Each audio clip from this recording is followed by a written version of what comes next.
Hey everyone, welcome to the Ponytails Podcast. My name is Meredith Gamboa, and I am the typical host of the show, although today we have a special episode for you. Now, if you're new to our show, we interview people who sold books door to door with a company called Southwestern-isms.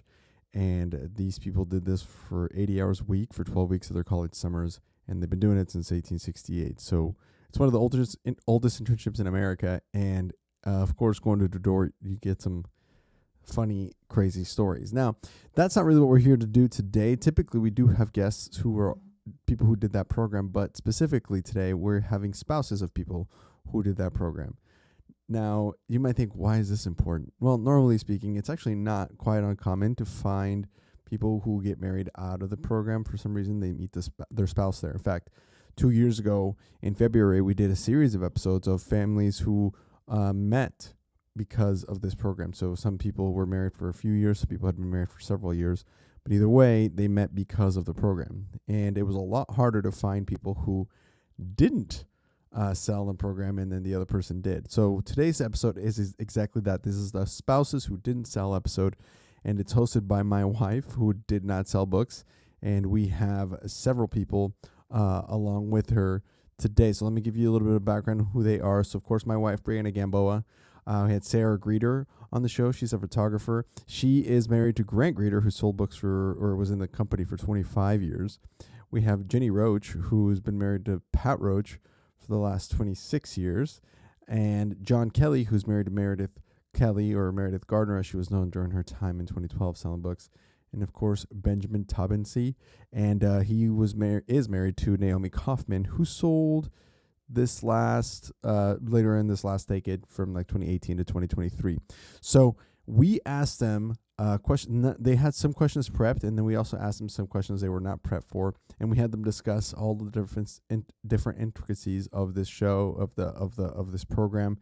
I think you're gonna enjoy it. I was in the background just listening, and it was a blast. So without further ado, here is the Spouses Who Didn't Sell episode. Enjoy.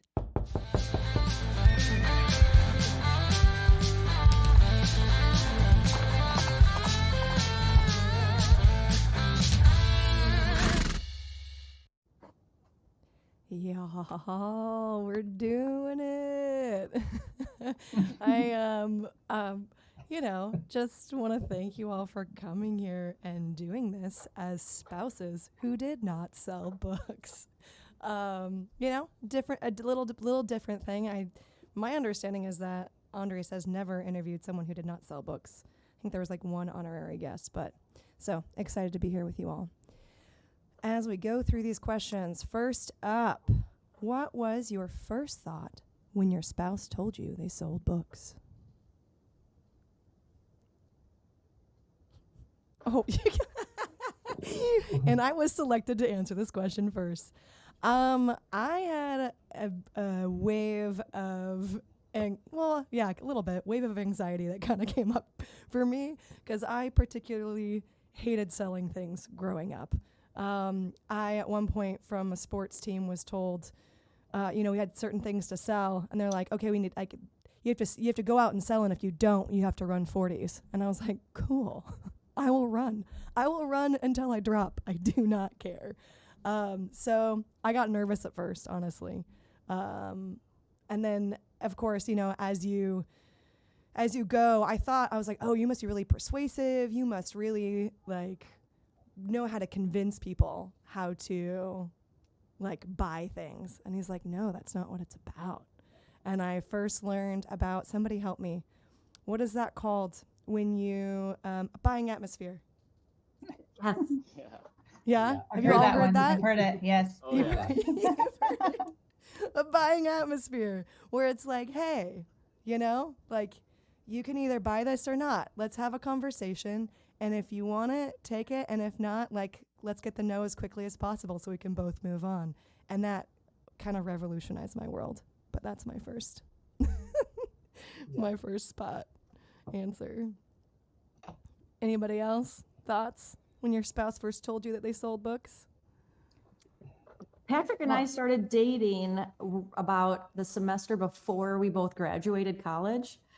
And so that was only a few months to go. We graduated. He had this job. there were multiple people at Wheaton that sold books, but I didn't know any of them. So when he told me he was selling books, it's like, okay, fine, good, cool. I'm going to go play tennis. You could go sell books. Like, and then let's recap in August and see what's going on. So I didn't really have any interesting, fun thoughts. It was just, that's what he was going to do. I was going to go do my thing, you know, keeping it chill. Normal. Just like, all right. Yeah. Yeah. Ain't no thing. When I learned that Grant sold books, I was kind of confused because he didn't really sell books at that point. He was a DSM. So he had all these college kids who worked for or under him or for him, whatever. And so I didn't really know what that meant. And then all of a sudden there are these college kids everywhere, like around me all the time at our house, you know, when we went out to dinner, when everywhere. So yeah, I didn't like the whole book thing wasn't my initial. I never really got the book thing at first. I just thought he was like a boss of people that did something. But that, yeah, I didn't really understand that attracted the whole... young college kids. Yeah. John, were you? Yeah. When I first learned that Meredith sold books on our first date, we met on Tinder. We were having dinner at the top. She forgets and thinks we were just having drinks at the top, but basically we ended up talking and hitting it off for like 3 hours. And you know, I told her, I kind of shared my life story. She shared her life story, and one of the biggest kind of things about her, and one of the coolest things about her, there were plenty of others, was the idea of selling books in her first summer. And like, she told me, everything about it, from meeting her host family to having the conversation with her mom to sales school to like having doors slammed on her face, like, learning what a holler was in West Virginia and knocking on. And I just remember thinking it was so cool that she had that experience. And I remember, like, I hope my family never listens to this, but like, I remember thinking, like, when I'm dating, if I'm dating someone and I'm just like I've got some people in my family that are super normal, and I've got some people in my family that are kind of a big pill to swallow.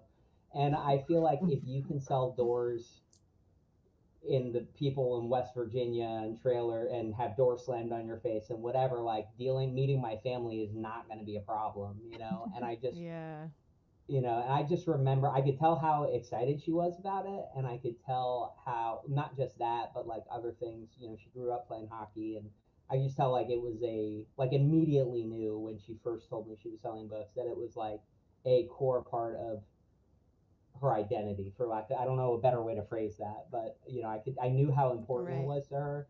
And I thought it was really cool.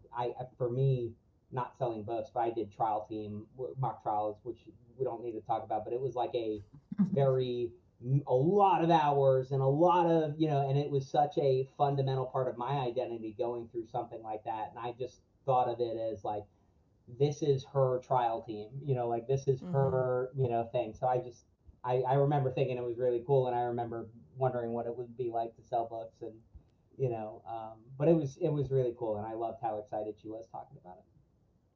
So it's not only like, your first thought was on your first date that lasted 3 hours.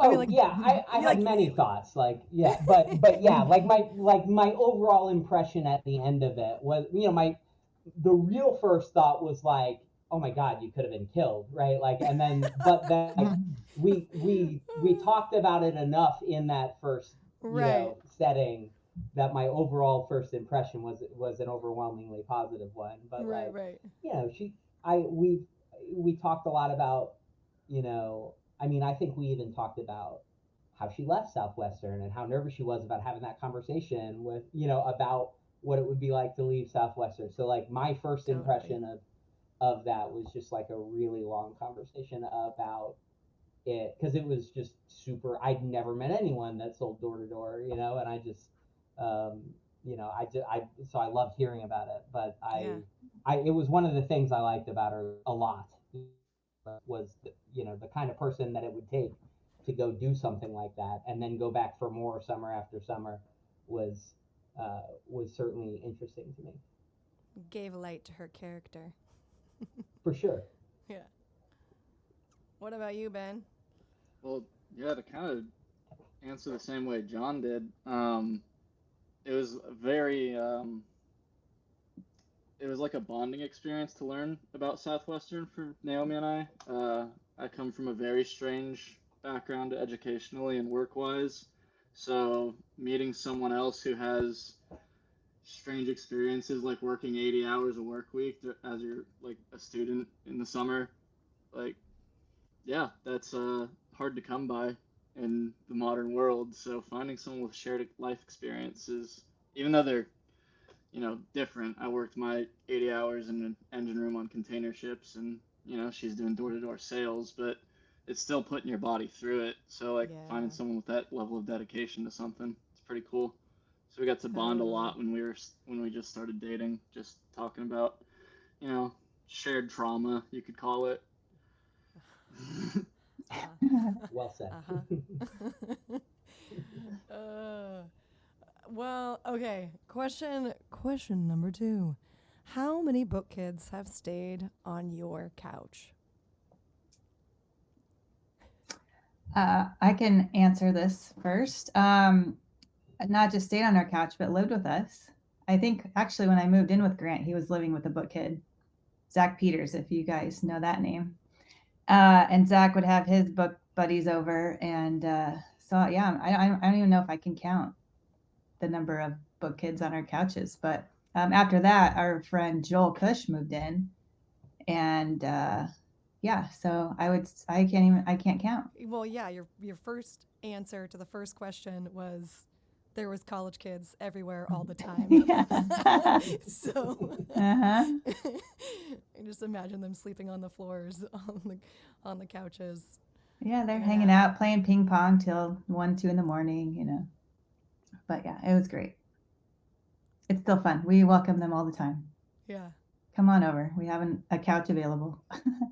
Right. Yeah, we hosted 2 groups of book kids, a guy group one summer, a girl group one summer. They both only ended, only one person was here at the end of each summer, but they stayed with us, and we have pictures of our kids growing up with book kids that would pass through town and, stay at the house. Yeah, I can't remember. I mean, we've stayed on couches though too. I mean, it goes both ways. It's like book people stay with book people. Patrick just took our youngest on a college visit, stayed with a book guy in Colorado. It's like, hey, can I stay over? Sure, good. Right. So yeah, not just couches, but we sold a car to a book kid. We're getting tickets for him for years. I mean, probably a decade. I was still getting tickets in the mail because he never transferred the title to his own name. Oh, no. Whoops. Yep. How does that work? You don't have to pay them, right? Like you're not. Oh, I didn't pay the tickets. Okay, They just kept coming. I thought, when is this kid going to transfer the car to his own name? It's when he sold the car. Probably. Well, I haven't been married to my book kid too long, but I think since being married with her, there's been 8 book kids that have stayed on our couch. Wait, and, y'all were married in the fall. What, like yeah. months ago? How many months? Well, we got married in June, but June. We had our big wedding celebration in November. Oh, okay. Yeah, so it feels a lot closer. But since June, we've had 8 book kids stay on our couch, and prior to us being married, she lived with 3 book kids. So her surrounding is plentiful of the alumni. So. And I know John. Well, speaking of book kids, because my husband was a book kid. I mean, he stayed on your couch. Yep. Yeah. Yeah, we Meredith and I have lived together for probably 3-ish years. So we it was when she was graduating physical therapy school. We moved in together. So that was 20. I want to say 18 summer. So yeah, well, God, 5 years we've lived together. So I would say uh, like I don't know, north of 50, but we've also like when we visit, uh, I think the way Jenny said it is right. It's certainly a two-way street, but we're probably more likely to stay in a hotel room or whatever as opposed to a couch. But like when I met Meredith, she was in PT school. A lot of her friends were still selling, and so when you are somebody who is still in the system of like knocking on a stranger's house, like, can I live with you for a summer?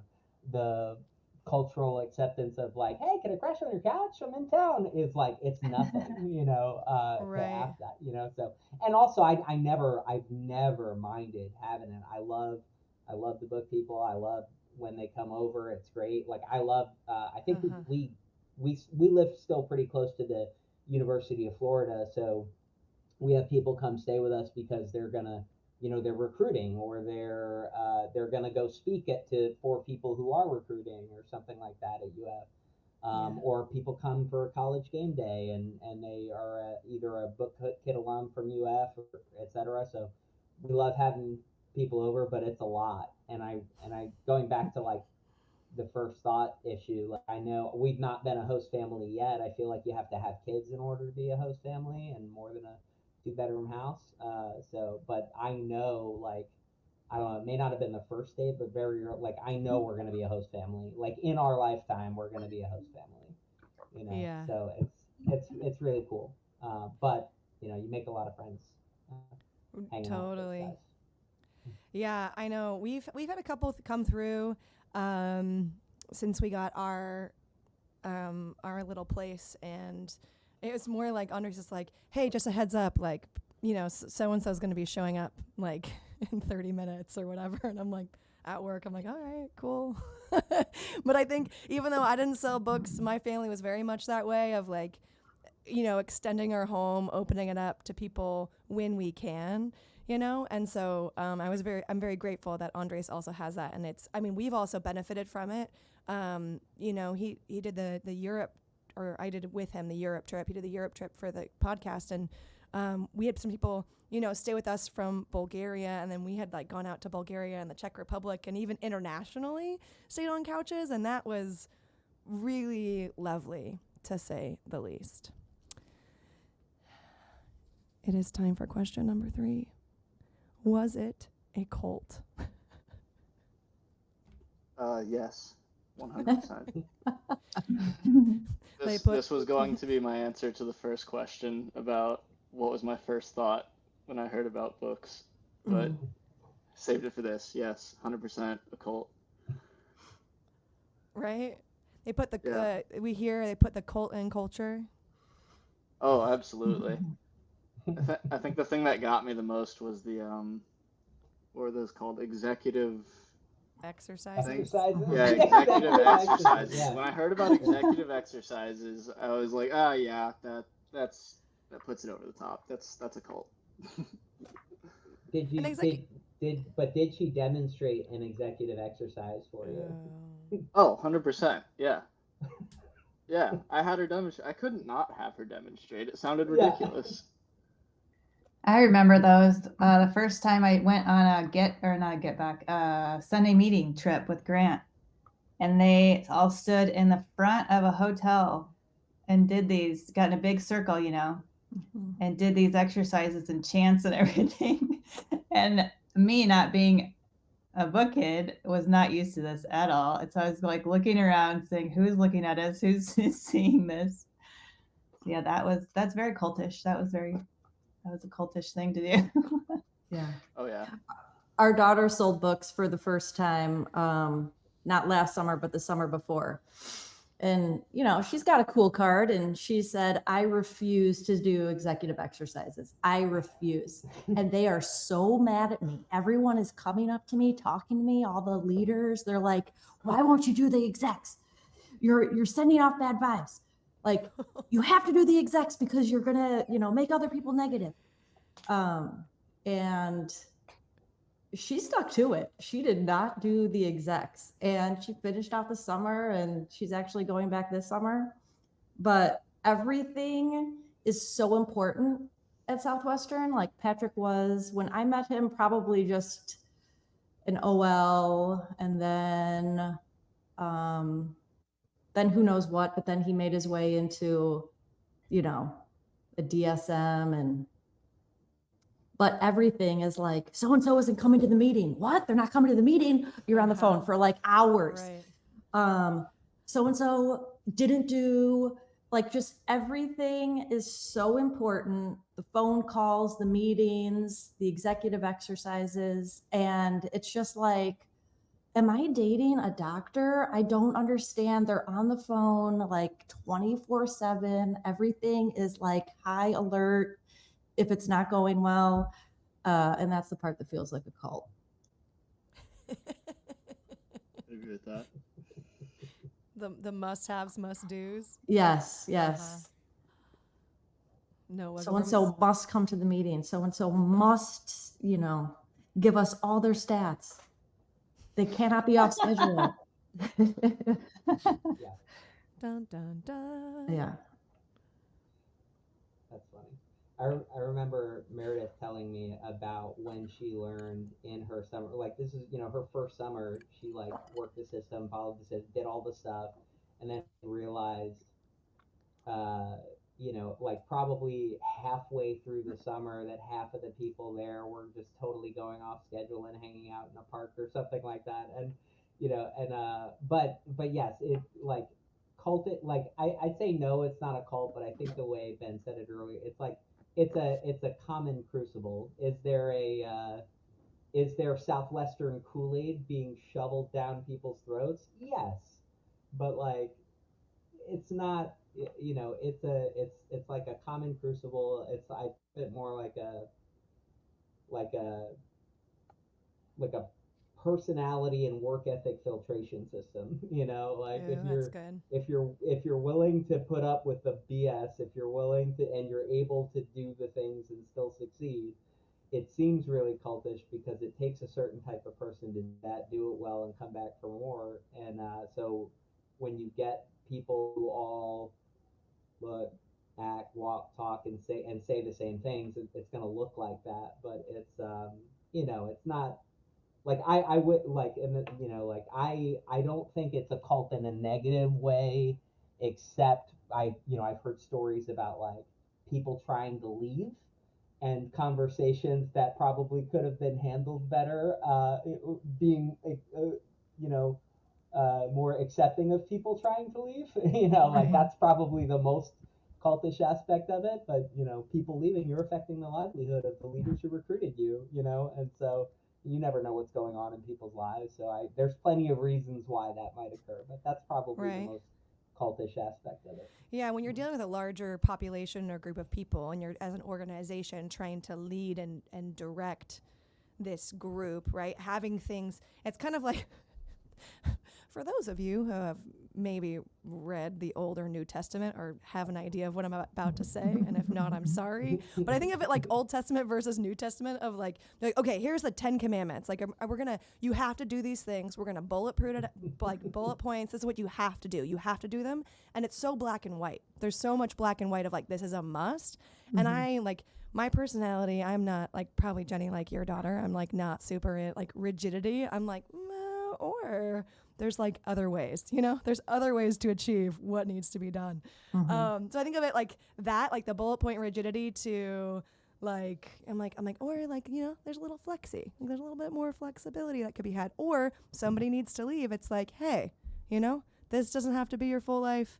Let me like, be blessed. And I hope things go well for you in your life. Be released. That's the word. Be released as you go on to the next stage of life. Like, and how can I support you in that versus trying to wrangle them in? But, all right, y'all. Okay. Southwestern-isms. What Southwestern-isms do your spouses use or do? Oh, anybody's spouses still do executive exercises. No, there are no executive exercises in my household. But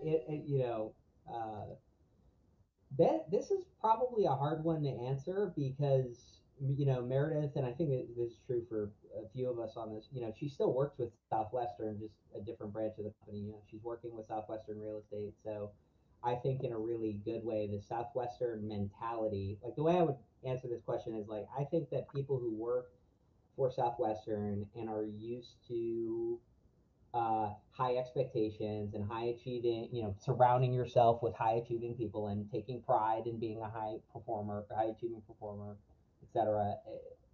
I think one of the things she struggled with when she went and started her career as a physical therapist was like not being paid based on performance, and you're trading time for money, and there were other issues about dealing, it being more about insurance and billing than it is about helping a patient.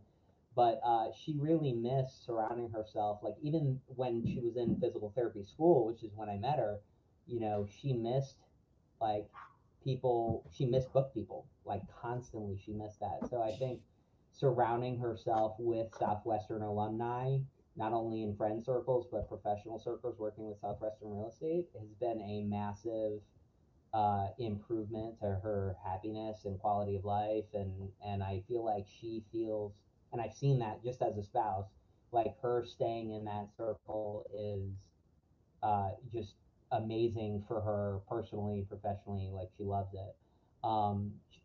Not doing the executive exercises, but like, so I, in terms of like a Southwesternism, I guess I don't know what would a Southwesternism be, like it's still very much a part of our lives, but we're not knocking on doors, and she's not knocking on doors trying to sell houses, but Southwestern Real Estate has their own system that they use and implement, and I know she loves it. But yeah, it's still very much a part of our life. Totally. Well, we talked about buying atmosphere a little bit ago. So I know that of Southwesternisms, there's a couple that I remember: buying atmosphere, off schedule, and mental mushrooming. And I think mental mushrooming is the one that's stuck with me the most because it makes the most sense. Because I tend to mental mushroom. Patrick's the one trying to like bring me down from the mushroom. So I actually don't think I know what mental mushrooming is. Am I a bad spouses who didn't sell spouse? What is mental mushrooming? Enlighten us, Jenny. So mental mushrooming is when you take something small that might be happening in your life and you catastrophize it to something much larger that is awful, that is not, going to end well. And so we talk about mental mushrooming, and I use it in regular conversation. And then I think, do you know what mental mushrooming is? And so then I feel like I have to explain it. And so then how is if a Southwesternism is like is it to not mental mushroom? It's to not mental mushroom. Okay. Yes. Yeah. As the mushroom cloud starts to develop and you see the storm clouds around you, you're like, nope. Let's bring it back down. The goal is to just focus on the control. Oh yeah, control the controllables. There you go. Right? Yeah. Yeah, I didn't even write that one down. I hear that control one the controllables, and then you won't mental mushroom. Yeah. Totally. Yeah, my wife uses mental mushrooming quite a lot whenever we're talking about just, stress from work or anxiety, stuff like that. It's a very common phrase in our house. But the one I think I hear her use most often is because she's still doing sales and instructing people on how to do sales, is Miss Jones or Mr. Jones. I remember when we started dating, I didn't realize all of her clients would be named Mr. or Mrs. Jones. And didn't really make sense to me for a little bit until I realized that was the generic term for the general customer. So it's one I hear I've heard a lot about Pack Out Better. Oh, that's a good one too. I don't know if this is an ism or not, but I feel like ever since well, we've known each other now for almost 13 years. And his default meal has always been a PB&J. That's like the default. If he can't find anything to eat, if he doesn't want to cook or something, it's always a PB&J. And he's always snacking from 9 to 10 p.m. in that time when you come home from the book field till you go to bed, right? That's like his snack time. Mm-hmm. Carried over the food traditions Yes. in the book field. Yep. Yeah, I would say I'm like cold showers, you know? Andres still does those. Ugh. Not, I mean, and he'll, like, he's gotten me to do it a couple of times, but I'm like, I love my hot shower. So I'm like, I'll have the steaming hot shower, and I'm like, okay, occasionally I'll do the quick, you know, cold set, which, I mean, in the mental health field, there's like plenty of studies around the mammalian effect. And of course, it's become more popular with cold plunges. People are doing cold plunges now. Or if you can't plunge your whole body in, you could get like a bowl of water with ice and dip your face into a couple of seconds, and there's like a reset. So I'm like, oh yeah, the cold showers make sense. Southwestern did it because it's a cult, but in science, it's actually beneficial. If somebody told me I had to take a cold shower every morning, I'm like, I think I'll be a happier person if I can, you know, get my hot showers in. But sometimes you don't always have a choice. Okay, other isms. Yeah, cold showers. The amount of times I hear, like, I will, the Augmendino, you know, like, I don't know if all y'all hear your person's favorite scroll or if it comes out, but like, I will persist until I succeed. When I'm the master of my emotions. I will greet this day with love in my heart. I think those are the three that I have. There's more, but I can't remember them. I mean, you guys have any like Augmendinos that y'all, like your spouses pull out on a consistent basis? Meredith Patrick loved Og, but I don't remember them. Oh yeah, no, that's fair. It's related to that, but I don't know if there's like a 1 cent, or maybe maybe it's Chasing Ponies or something like that. But she had me listen to this audio. I think it was like not audio textbook, maybe like sales school CDs that they would listen to on the book field. And I remember hearing the guy talking about the kid and which toys he'd play with and digging through a bunch of stuff, and then talking about he's digging through all the crap, and it's like, well, all this crap around, there must be a pony in here somewhere. Yes, and so, like, the pony story. Oh, the pony story. Yeah. So that, whatever, and then I've listened to like sales school prep CDs. There's some audio thing that you listen to, and I'm curious, like we dusted an old CD album that she had, and then like, oh God, you got to listen to this, and then we ended up listening to it on a road trip, and I loved it. But that one sticks out in my memory, and then so it's kind of something that like I know she thinks about a lot when things kind of hit the fan, whether professionally or personally or whatever. Right. Grounding points, waiting, that kind of do resets. Yeah, the mentality of wading through the crap to find the pony is certainly, I think, a healthy outlet, perspective, whatever. I can't think of the word, but yeah, I know that's kind of something that is an idea that stuck with her. Yeah, I think like there's oh gosh, that's the one they like. I guess they used to say that it's like, oh, like when it's raining, it's like liquid sunshine, or right? Is that? But it's not. But the coming from that to like the honesty of it, there's an element of this, like the selling book culture, that would encourage people to find positives. And so I don't know if this is an Andres thing or a Southwestern thing of like, okay, 3 positives. Like, what are 3 positives that's going on right now? Is that Southwestern, y'all, or is that? That's totally Southwestern. Okay. Yeah. I mean, my sister does variations of it with her children, when the kids are fighting and they're like complaining and whining, and she's like, hey, what, like kind of like, let's name 5 positives or 3 positives. But that's like, okay, what are 3 positives? Like, shit's hitting the fan right now. Stuff is hard, but like, what are we grateful for? Type deal, which I can appreciate. Little Good resets. mentality to have. Totally. Oh, on to the next question. What are they like with their book friends? versus regular friends. Also, like, oh, it's funny. Well, the other friends are just regular. They're not special. Regular. Well, I mean, book friends, the story will always come back to, something that happened in a summer Yeah. or a sales manager.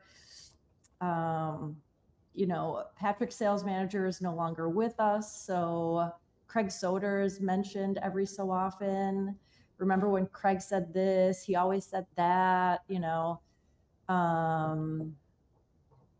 Yeah. reminiscing. reminiscing. It's kind of like college. You get back with your college friends and It's a very unique shared time, shared experience where it's like, I think Ben, you said it earlier, it's a shared trauma. It's like you've gone through similar set experiences. You've all had the first door you've knocked on. You've all had the, what is it? I don't call it the biggest drop, but like the biggest sale or biggest pony, right? Going back to the pony.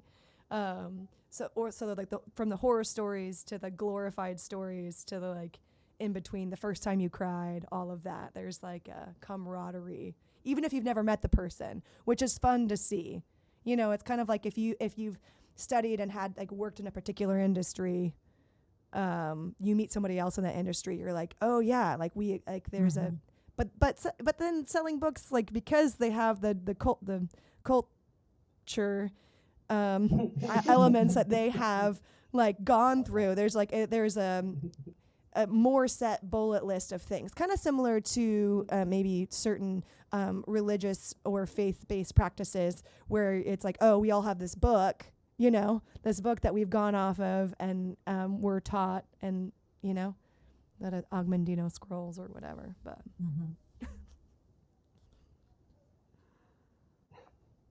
is it, we nailed it? Anybody else have anything else to add on that? Or Well, so I wasn't. So for me, it's different now than it was earlier in the relationship. Like it's less noticeable to me when she's around book people, other than just being happy to be around book people and sharing those stories.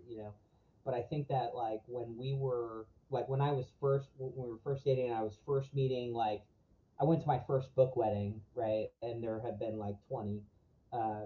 Or more, but like when I went to my first book wedding and she's kind of surrounded and she's like 100% immersed in that environment, book people, it's not to be cliquey. I don't like using the word clique, but it's a very like you're in the club or you're not in the club thing, right? And you're talking about not that you're comparing notes on how many units you sold, but it's just kind of like, oh, we all did this kind of thing. So as a plus one who didn't sell, like it can be kind of weird,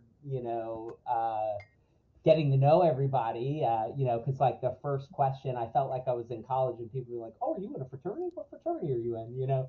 Like, and it's just like, nope, didn't sell books. And then like some book people are just like, oh, and then they just move on to the next, oh, what summer did you sell? Oh, you didn't sell. And then they just like stop talking to you. Some of that is just like wanting to socialize with other people, kind of thing. But I think that over time, as I've gotten to know more of the book people, it's certainly like less of that. But I do think that Meredith has, personality-wise, in a good way, not a criticism, like she is a competitive person, and I think being around book people brings out a competitive side of her, and she wants, and I think she wants other book people, like her friends and book alumni, to know she's doing well and like, et cetera. And I see that come out a little bit in her. Whereas, if we're around her friends she plays hockey with, or if we're around like our, friends we do, I'll say regular friends because that's part of the prompt, but like our non-book friends, there's no competitive nature, but I think that there's still a little bit of the competitiveness comes out a little bit, even in the just how she interacts with all of her book friends. Yeah. And I mean, so in the next question, it kind of bleeds over into that of what do you think the best habit your spouse has gained by selling books? And maybe competitiveness isn't what you think is the best habit, but it's like, yeah, that's the next question. What do you think the best habit your spouse has gained by selling books? Which, I'm not very great at picking bests. I mean, I think planning skills. I mean, poor guy married me, and that's not my strong suit. So it benefits both of us, as far as like goal setting, planning, being more regimented, waking up early. Like, what is it that idea of what do I want to complete in my life? What are the things that I'm moving towards, and kind of breaking it down into tangible goals. I respect that, at least in him. For sure. Yeah, I was gonna say the same thing, honestly. Just Naomi came out of books with a very high level of organization, and like whenever she wants to, go after a goal in her life, she's able to like really easily slip into like a regimented lifestyle, which is something that I really like because I don't function well out of a regimented lifestyle. So it works perfectly. Patrick is also very goal oriented, but I think I would say when he was a sales manager, he named his org the Cadillacs, and that was because he wanted his group to exemplify Cadillac. Like whether they were going on a smooth road or a bumpy road, they were smooth and steady. They didn't feel the bumps. They just took the road as it came. Cool. And that's really kind of how he's tried to live his life and parent our kids, is smooth and steady. And so he kind of doesn't get super rattled and is really good at tackling the tough conversations with our kids. So yeah, Cadillac has kind of been his life mantra. I love that. Just like the mental mushroom thing, Grant is very good at his thing is, it's the same thing, but he says nothing is ever as bad as it seems, and nothing is ever as good as it seems. So just keeping a very level head. So he's very good, doing that with, real estate and with our kids, and then still with book kids, because we still, hang out with the book kids or past book kids, or so that's been the one thing I really appreciate that he learned from books. Also just being very persistent and just always finding a way, right?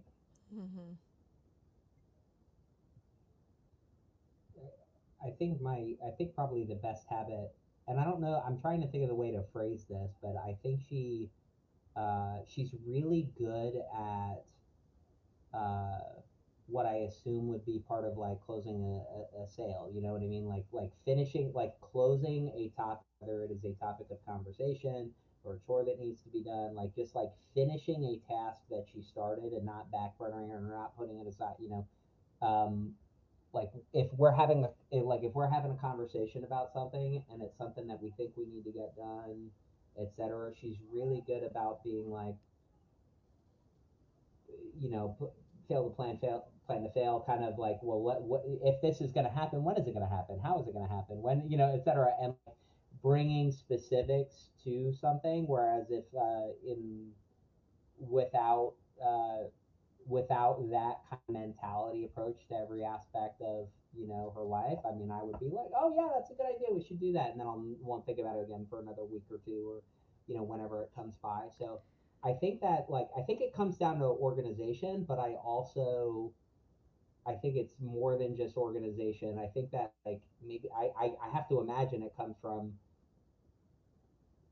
how many meetings do you have, sit downs with the family, and then you're getting to the, are you going to buy this or not, but you're not going to say, are you going to buy this or not, and just kind of like putting a pin on a conversation or a topic or a decision. And I think she's really good at like resolving issues before moving on to the next. And I think that is probably reflective of her experience with Southwestern. Yeah. So okay, they clearly, our spouses have got some good things. They've gotten some good things that they've shared with us from this book selling madness. are there things that maybe are not the best? I don't know if we can use the word worst habit a spouse has gained by selling books. I don't know. I don't even know how to. Sarah? Oh, you're muted. Sorry, I have kids in the background. So let me see. Here's my list. No, just kidding. I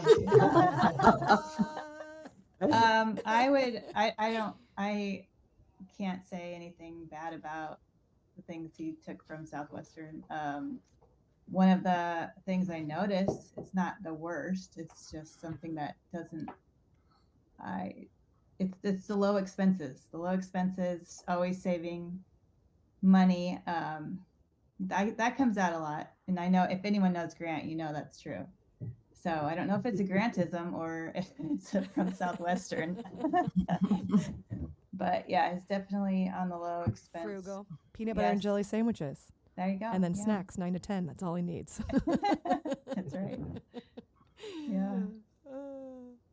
Well, I don't know if I can blame Southwestern for this, but Patrick takes the biggest bites of food and eats so crazy fast, like he's got to rush for the stat calls, finish the food, take the stat calls, like, hey, smaller bites. Let's like draw this meal out. What's going on? It could just be bad manners or that he really likes the food, but I don't know.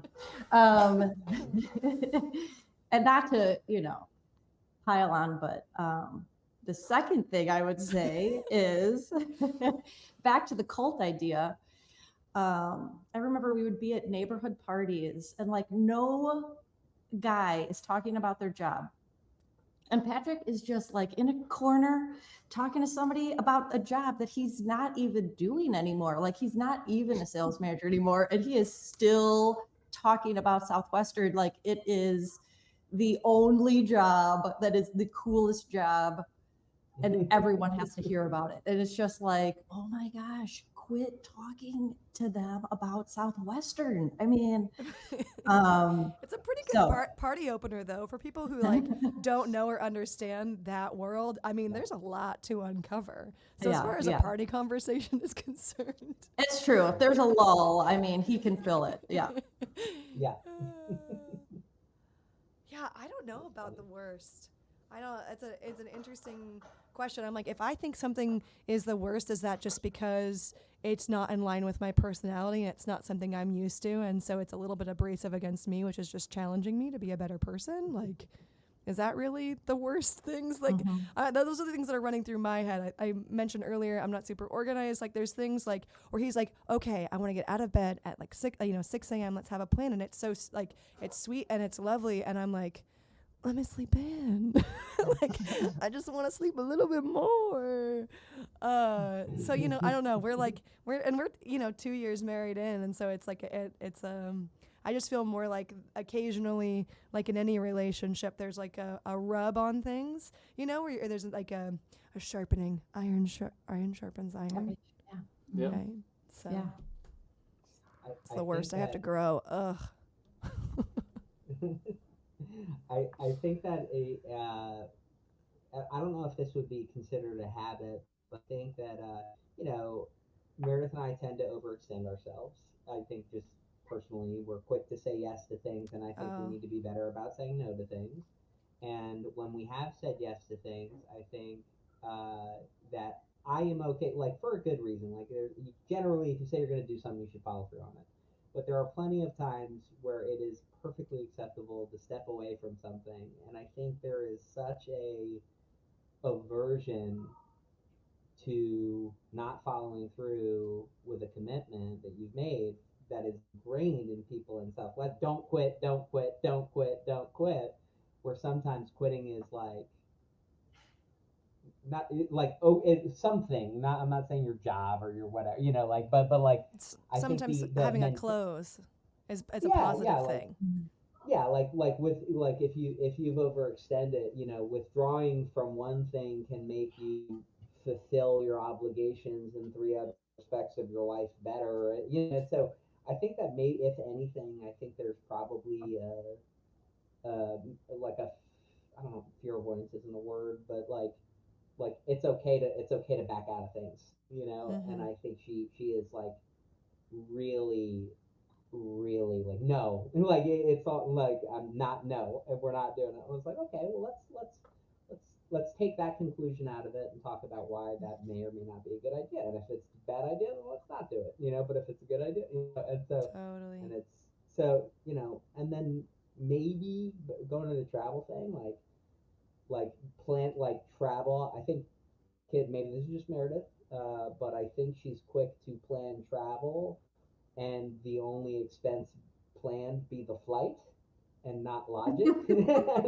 Or you know, and you know, like traveling is not as cheap as it was in college when staying on a couch was okay, but like we're in our 30s, you know, like you know, like we're both professionals, like we're not gonna, you know, a spare bedroom is different from a couch. You know, like the travel budget differential, you know, at our life stage now compared to when she was eating peanut butter and jelly sandwiches on the book field, I think is just a little bit different, you know.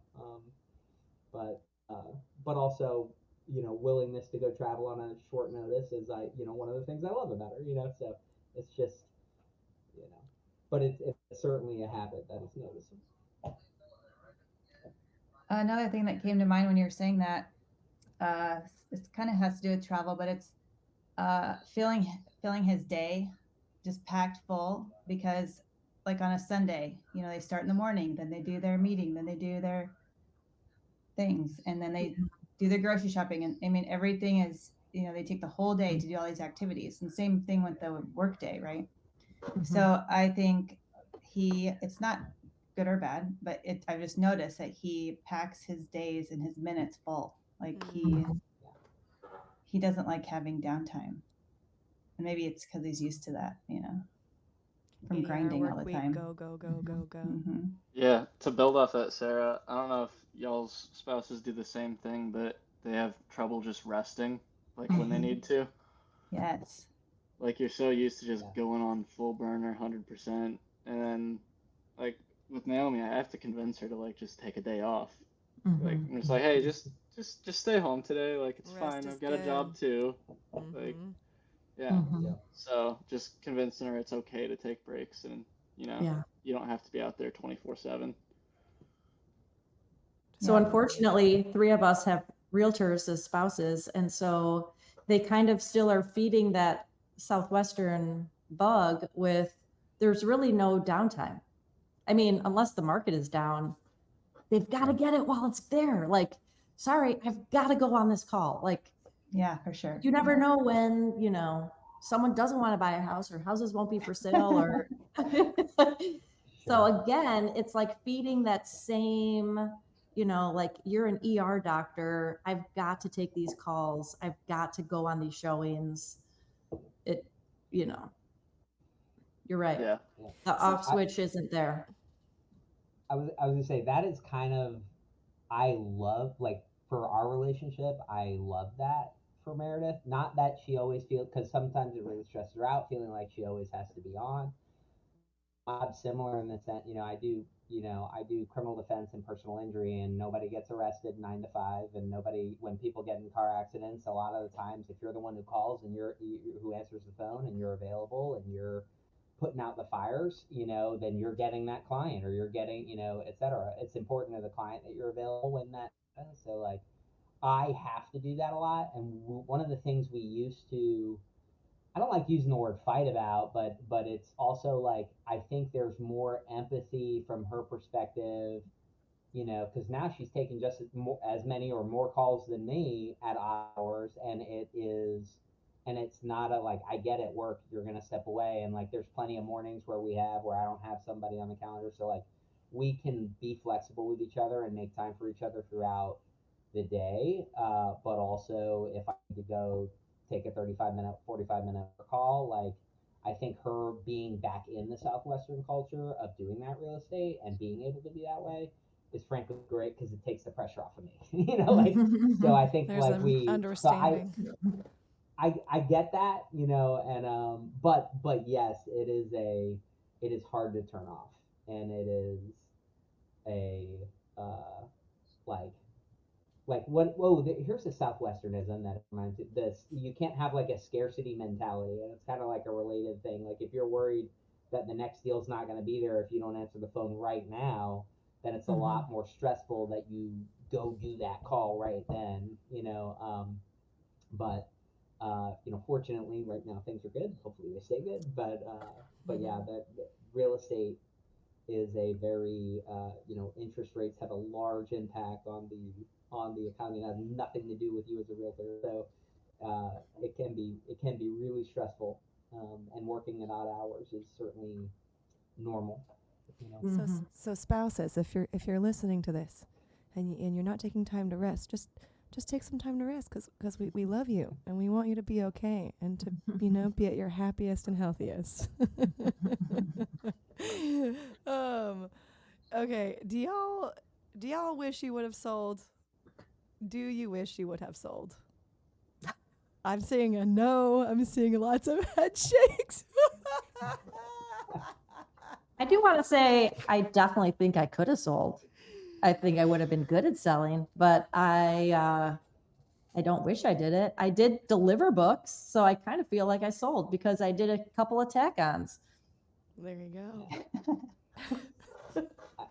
I wish I sold. I have a lot of respect for a lot of the book people I know. A lot of friends up in Nashville that we go visit, and I enjoy hanging out with them so much. And like, it's rare that I meet somebody who sold books that I don't hit it off with. And I wish I did it, so that, because it's like such a part of her life that I feel it would have brought us closer if I had also done that with her, And I remember, like, she actually sold for like a month after PT school before she studied for her, boards, and I dropped her off like to go sell, for a month and and the selling is different now than it was back then, with the iPads and what is it, Sales Rabbit or whatever they're using now, and that compared to the paper maps. But I wish I did it. I don't think I would have done it for 5 summers, but I think it was something. I actually did not realize this, but I interviewed for Southwestern and realized it at a book wedding like 3 years into my relationship with Meredith, because I think his name's Bernard Chu. Is that, I don't know if that rings a bell, but I remember meeting this guy who I guess was one of the big recruiters at before. I remember meeting him at Target Copy to face interview. I didn't remember what I interviewed, but it all kind of clicked. I was like, oh my God, I interviewed with that guy. And they were like, where's your interview? It was at Target Copy, University of Florida. The interview didn't go very far. I'm sure the question was, do you have a car? No. And if he said door to door, I would have been out of there, but I didn't have but I wish I did it for a summer or two. It would have been, I think it would have been nice. And I sold meal plans in college. So like, I like sales, but it would have been really cool to have that experience. Yeah. Ben or Sarah, I know I got no head shakes from you. Did you want to chime in about those no's? Well, I'm 10 years younger than Grant, so it probably wouldn't have worked out for us. I mean, if you guys, I've been on Sizzler before, So I don't know. I think God had a plan, and that was not for me to not sell books. That would have been a problem. Those problems did happen. Yeah. Naomi did 5 summers with Southwestern. I did 4.5 years at a Federal Service Academy, so I chose my cult. So because of that, I'd say I wouldn't want to sell books. I was kind of done with all that, and then, met Naomi, and she had just wrapped up too, so it was perfect timing. If I'd gone and sold, we probably wouldn't be together still. Right.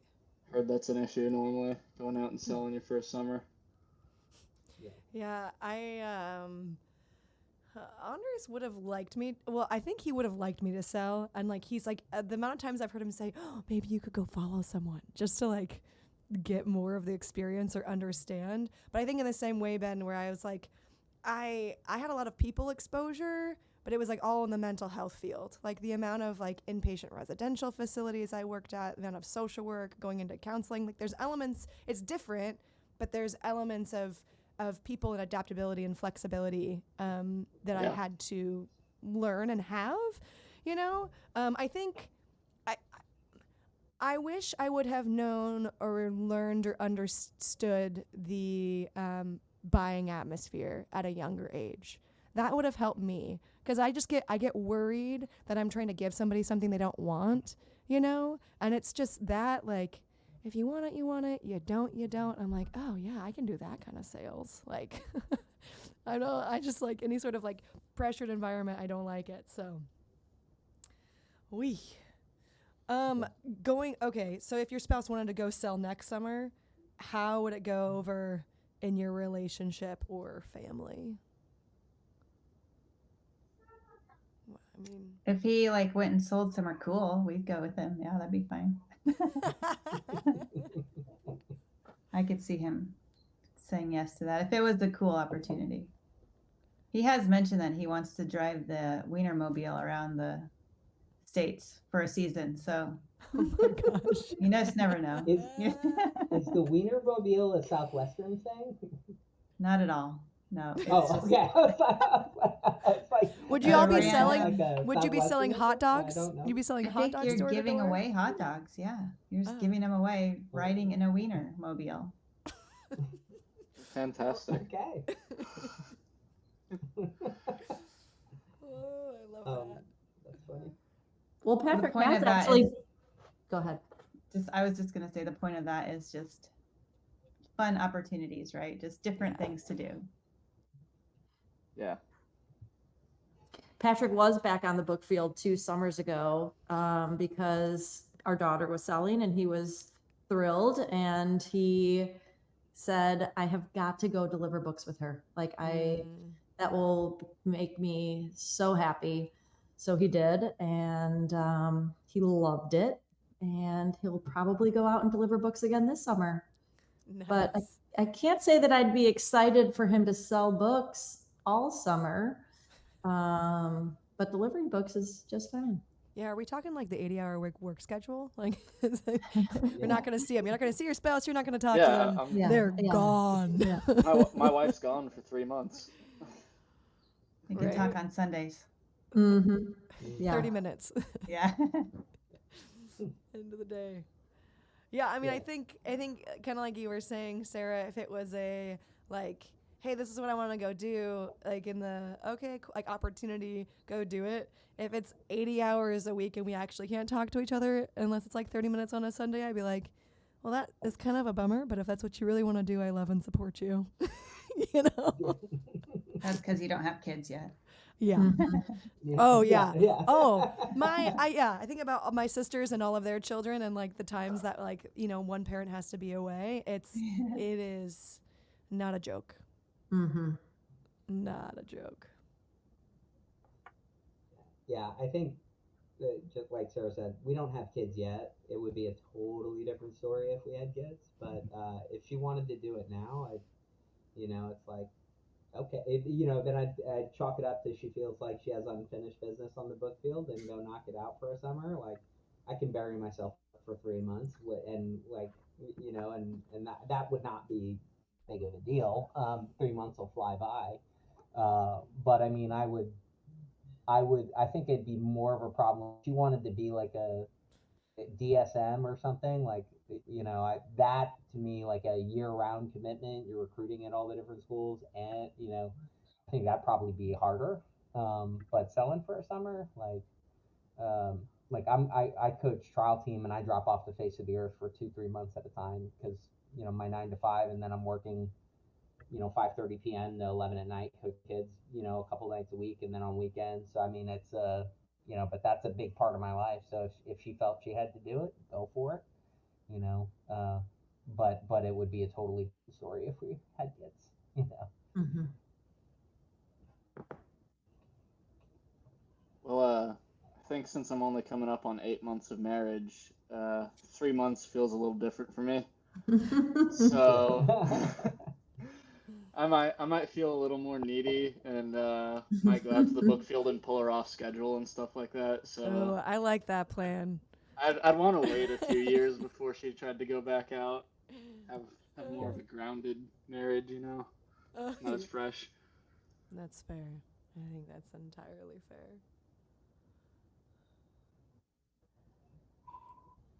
All right, so question number one for the non-prepped. Here we go. What is a pony? Bonus round. A big sail? Correct. That's what I was gonna say. I was gonna say, like, a pony's like, it's like they buy. A pony's like, it's like everything lines up. Like what you needed, like the heavens open, sun is shining, and you're feeling good because somebody just bought. That is correct. That is correct. Yeah. All right, here we go. Next one. What is an HQ? Headquarters. Headquarters. But what does it mean? Where you live? Yeah. In the summer. That's correct. Mhm. That's Which is correct. bananas to me that y'all just Someone's like are basement that you knocking. tricked them into. Yeah. You're knocking door to door. Hey, can you be my headquarters? To like strangers? Wild. The thing that gets me is that people sleep in the same bed all summer. Share a bed. Oh yeah. The You're lucky if stories. you get a bed.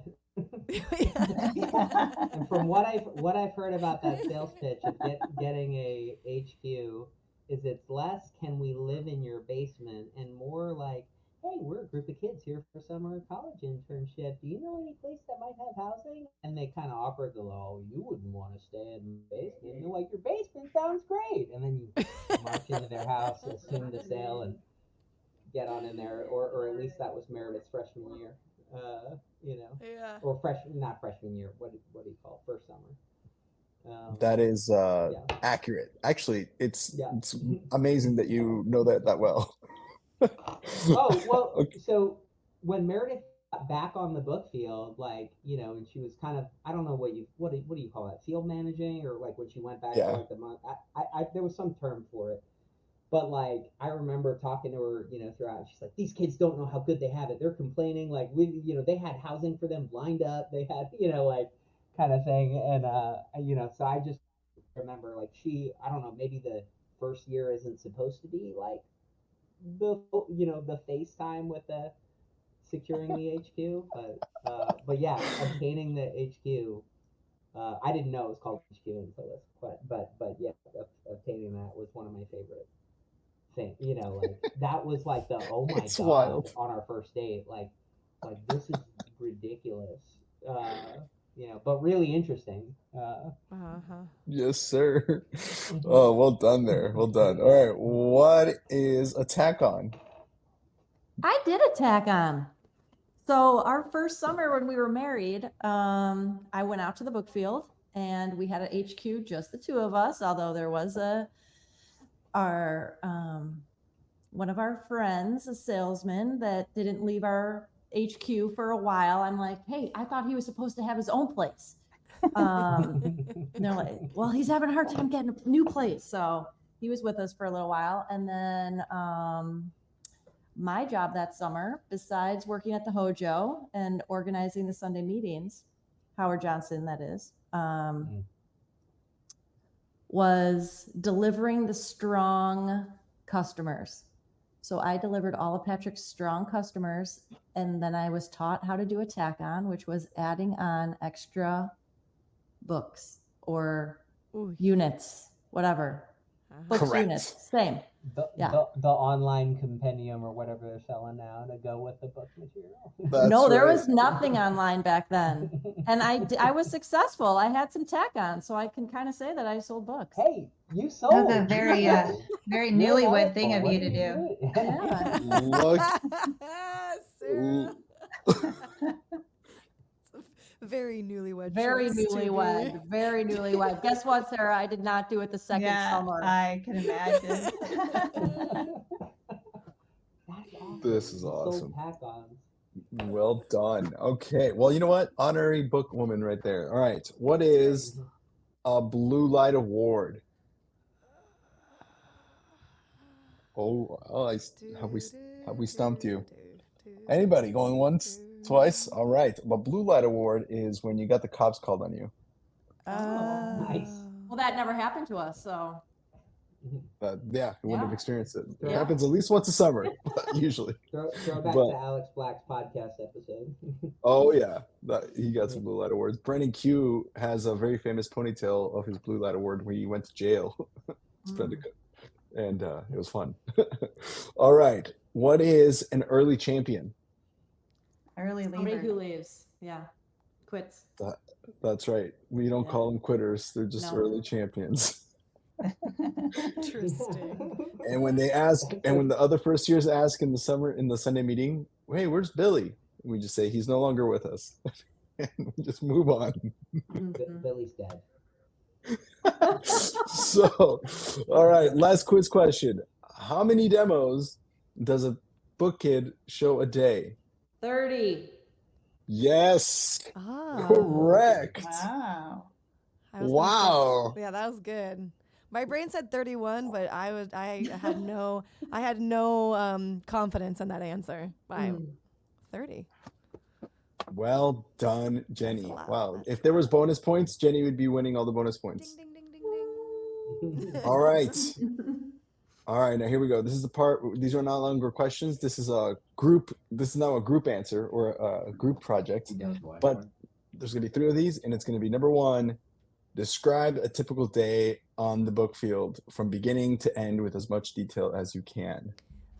You get up as early as possible and race your other fellow booksellers in your headquarters to the shower so that you can be the first to take the cold shower. You don't set your alarm clock for 6 o'clock. You set it for 5:59 because that way you're getting up ahead of everyone else. Very good. Yeah. I don't know what happens after that, y'all. Go to the same I think- breakfast spot. But I think you have to make some peanut butter and jelly sandwiches first. Oh, there you go. Or was that the Because you night have to have a before? lunch. From 9 to 10. Oh, maybe it was the night before. I you make started the day too soon. sandwiches. It's sooner Yeah. than that, the night before with PB&J's. So But then you eat PB&J, this, and then you go to the restaurant and you do your you have the same breakfast that you have every single day. You do not deter from the same breakfast. it's the same. Yeah. Yeah. It's the You same do your best breakfast. wacky waving inflatable arm flailing tube man executive exercise. Mm-hmm. Your Kamehameha, whatever you executive exercise outside your Denny's, and go get your teeth kicked in for about 10 hours. Start knocking. You guys are Which, doing good so far. You guys are if doing, you're- it's not 10 hours, but you're Oh, doing and then you great so go far. home. Then at the end of all the sales, you go home and you call your student manager, tell them how you did, right? And then you eat your meal and then you have a warm shower. Sell 5,000 units in 4 hours and go home early. Yeah. Yeah. Oh, never go home early, John. Doing You great. sell more. That's right, Jenny. The day's not over. What do they call it? Hitting steak? Is that it? Yeah. When you- Yes. when Does you- anybody know what that is? Side question. Bonus question. Do you know what that is, John? That's You like sell your daily unit goal, right? What is it, 500 or 500 units? In a day? 100 Or- units. Well, actually, this 100 is units, highly okay. debated amongst us alumni of the Southwestern. It's supposed to, some people say it's 200. Some people say it's 100. I always knew it as 100, but okay. Yes. Bree, did So- you have anything to add? No, but if you sell, you have to sell a certain number, and then if you sell that, you actually celebrate by buying yourself steak. Oh, I've told you stories of that. My HQ used to do that as a reward. We'd get beef jerky into the fridge, and a nice, like, really nice, like, burger or something. And then if you hit steak, you wouldn't tell Oh, people that you shared not- steak, oh, but then yeah. you'd cook it. Yeah, no, you guys, you'd all be all sneaky, and you're not allowed to talk about your numbers at the end of the day. But then you'd walk over to the fridge and pull out the beef jerky stick, and then just like make eye contact and eat your jerky in front of their friends, so then they know, but you never said That's anything. a weird power move. It worked. Nice. It worked. It worked because, like, you never know. You didn't know if they sold 101 or 199, but you knew. And if you weren't eating steak, then you knew they beat you. And as I think John mentioned earlier, something about other book people, but we get competitive with each other more than anybody else, I think. But How could fair you enough. not? Oh, it's bred into the culture, for sure. Mhm. Okay, this one might be a lot of Jenny, but I did have this ahead of time. But describe a delivery day. Delivery day is when you go back and you deliver all the things to your customers that you have sold. So sometimes when people buy books or now online educational systems, they give you part of the money. Is that correct? They give you part of the money. And so then when your books are delivered and you have to go physically deliver them back to the addresses, they give you the rest of the money. Is that for every person? Well, you have strong customers and you have weak customers. So your Correct. strong customers may have already paid everything in full, and that's where I come in, because I can deliver a strong customer. Tack on, and and tack I can it on. tack on. But I'm not going to deliver a weak customer because they're looking for Patrick. They need to see his smiling face and the wink of his blue eye to give the rest of that down payment. Okay. Yeah. That's right. You need to focus your delivery day near the first of the month if they're waiting on their Social Security check to pay That's for right. the other Yeah. portion of the books. Bananas. And then what did the so how do we make this work, or how do we make this happen, or something like I can't The remember crew. because I'd have her Yeah. give me because we had the conversation about like what if they're like I just don't have the money, and they're like, well of course where's the we can find the money, we'll make this happen. We need to, Yeah. I forget, It's she told me so crew many stories method. about like things people would do and like try to get dodgy with you about like people will act like they ordered a full set and and then like get all sketchy and not answer their door when you're trying to come deliver or something like that or That's correct. Which is why you want the yes to be yes and the no to be no, right? You don't Yes. want to. You don't want someone to be like, yeah, sure, and give you a yes that's not concrete, because then. Yeah, that's correct. Stuff John, falls that's through the called floor. the crew method, which is when you calm the customer down, you resell, you explain the situation, and then you work out a way, is the phrase you're looking work for. out a way. And sometimes what that would mean is like you'd go, hey, well, okay, you don't have the money, but how much is your laptop worth? And they're like $300. And you're like, well, it just happens that you owe me $300. And so then they would barter with some other items. Oh yeah, you got to get your money. Otherwise, you pay for those books, and it's not fun to lose money that way. It was not in exchange for books, but Meredith did sell books to a person who had dogs and asked her if she wanted to take a dog, and it wasn't really a quid pro quo books, but she was like, well, I'm on the book field all summer, but if you still had this little cutie at the end of the summer, then I'll take her home. And that's how we got Toffee, which but we still had that little gremlin. She's a little, if you heard a dog pawing at the door, that is a dog that my wife got at the book field, and we love her, and she's a special little creature. But delivery day might also involve picking up a dog you forgot that you agreed to take at the beginning of the summer. That's cute. The book field had opposite effect on Grant. Took me 10 years to get a dog. Took me 10 years to finally get a dog. Yeah. I will say that's fair. Dogs are your kryptonite in the book field, to be honest with you, because that's you control the controllables, as someone mentioned earlier. But dogs are an enigma and a question mark at every house. They could just. I've had plenty of stories on the podcast and personal stories of I lost a sale. The demo was going good. Sitting down with them, they're feeling it, and all of a sudden the dog starts just yapping for some reason. It's over. It's over. Oh my God! So, dog story from Meredith's day field. She was field managing, and this is just the most ridiculous thing I've ever heard in my life. And she was, and I hope I'm not taking somebody else's story, because I swear sometimes my stories do get mixed up in my head, but I swear this happened. I feel like Meredith called me like at the end of the day with what was happening. So like one of the students was struggling to sale, and I think they were following Meredith.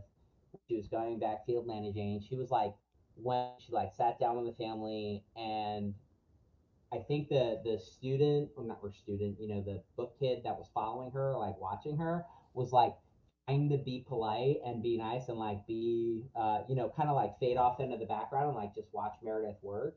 And Meredith's like in the middle of this thing, and there was this dog just humping the shit out of this book kid, like over, and Meredith like realized it in the middle of the like, what is happening? And this girl's like just trying to act like and not have this dog like totally blow the sail, of this thing. But there was just like Humpgate happened on the book field, and like Meredith I remember her calling me and telling, like, what is this girl like doing? Like, just say so. It's okay to like say, like, stop humping me, Fido, like, or whatever, like, it's just, but I was just like, dogs are, I can imagine, I didn't have that experience, but I can imagine dogs being a ridiculous variable on John, we've had over 250 episodes, but I think the quote, "Stop humping me, Fido," might be in the top 10 quotes that have come out of this podcast.